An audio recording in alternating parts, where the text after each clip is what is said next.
And the city of Kharkiv is a constant target of Russia's aerial assault on Ukraine.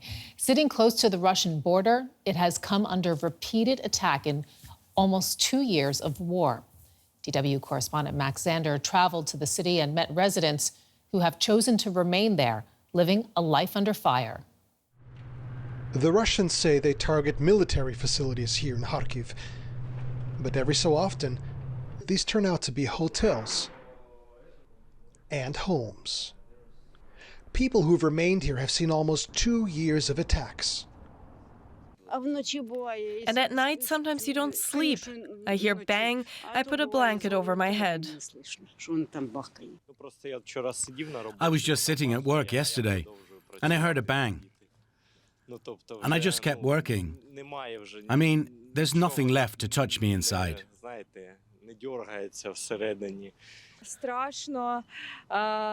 It's scary. When there are sirens or something is flying in the sky, we try to go out into the corridor. Or if we are on the street, we go to the shelter.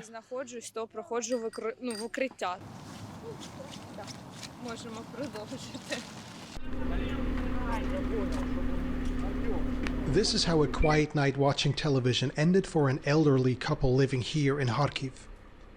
Earlier this night, explosions could be heard across the city. There had been a warning of incoming Shahid drones. One of these drones came down right here.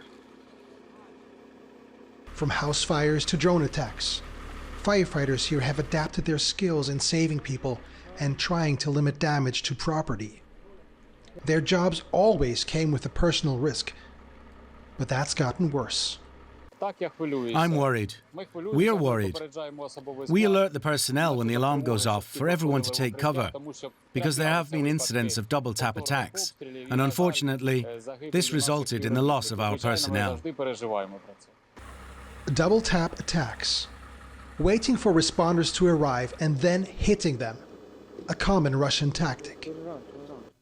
War is war, and we understand where we are and what to expect. The house owner says the attack did not hurt him or his wife physically. He has a warning about Russian brutality seen in many Ukrainian towns in this war. Putin managed to raise a generation that takes pleasure in killing people. This is what we saw in Bucha. This is what we saw in Izumi. This is what we see now. Europe must understand that we will not stop Russia here. Russia will go to Europe. He asks us to come inside to see the damage. Water used to put out the fire is now leaking into the living room.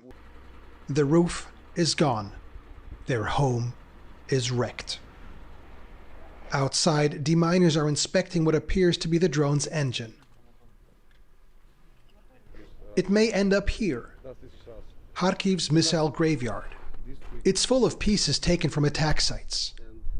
Russia tries to overwhelm air defenses by sending lots of drones and missiles at the same time. This is part of the fuel engine of an S-300 missile. This is the rocket that is most often fired at Kharkiv. Being so close to the Russian border, it's about 40 kilometers away, adds to the danger. The S-300 missile takes 50 seconds to reach the target from the moment of launch. This is not always enough time to launch the system to shoot it down. Russia has thousands of them. To take them down, he says, defense forces would need modern anti-aircraft systems like the Patriot. But they're in short supply around here. Is air defense? Maybe yes, maybe hitting region. Ukraine says it's doing what it can to protect against these air attacks. But the more pressure Russia exerts, the more will get through. And for more on that, let's bring in Maria Avdeeva. She is a Ukrainian security analyst who is originally from Kharkiv. Maria, thank you so much for your time. Can you explain to us the strategic importance of Kharkiv and why it is being targeted so often? Well, Kharkiv was captured, almost captured by Russia at the beginning of the war. And then after 1 year, Ukrainian troops successfully liberated large part of the Kharkiv region. And since then, Russia never put aside attempts to attack again. Now a large group of Russian troops is concentrating around Kupiansk, and they say they want to regain territory that were liberated. And this is their main strategic goal. And one of the reasons for that is because Russia will have so-called elections very soon, and Putin wants to show some success on the battlefield to his population, and something that Russia might do around Kharkiv might be one of the goals for Russia and for Putin to show at least some success. So this is why this is a very strategic, important point. And also Kharkiv is the second largest Ukrainian city with a big industry, which Russia is hitting furiously for almost 2 years now. Okay. I want to talk with you meantime we heard about the military shakeup at the top of Ukraine's military. Tell us a little bit more about how that is being received by the Ukrainian public, especially given that the former head of the military is so popular in the country. Well, yes, you are absolutely right. Zaluzhny is a hero, and just today he was awarded the Hero of Ukraine medal, the highest medal, the highest honor, military honor in Ukraine. And he is a legend. He is a legendary figure who is he's considered to be the defender of Ukraine, especially in the most awful and the most horrifying months of the war. So he has a very big moral authority. And the question is whether there will be a place in Ukraine for him to be given his experience, his invaluable experience further. But new Commander-in-Chief, General Syrsky, gave his first statement in this position, and he outlined the priorities. And these priorities are the more intense usage of the new technologies, such as drone and electronic warfare, better logistics to make sure that the weapons supplied by Western partners are immediately delivered to the front lines where they are needed more, and better training for the officers and for the soldiers, so that they will be able to use these modern technologies. And this announcement, it comes as Ukraine is waiting for the United States to approve its most recent aid package to the country. Do you think are you reading anything into the timing of this shakeup? Well, this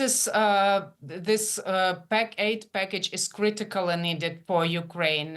Ukraine just won't be able to continue fighting without that, because Ukrainian army is running out of the ammunition. And well, I don't think that these two are connected. The aid package and the change in the military leadership.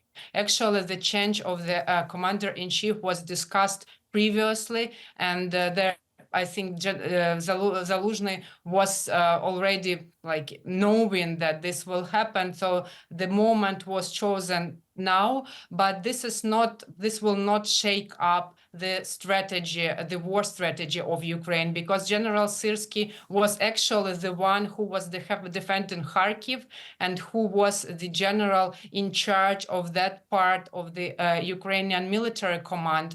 And he has a huge experience as well. And he will continue doing what he was doing, defending Ukraine on his new position. So this will not affect the pace of the war, but probably some changes will be made, especially in terms of more technological warfare will be used on the battlefield. Security expert Maria Avdeeva, thank you so much. Thank you.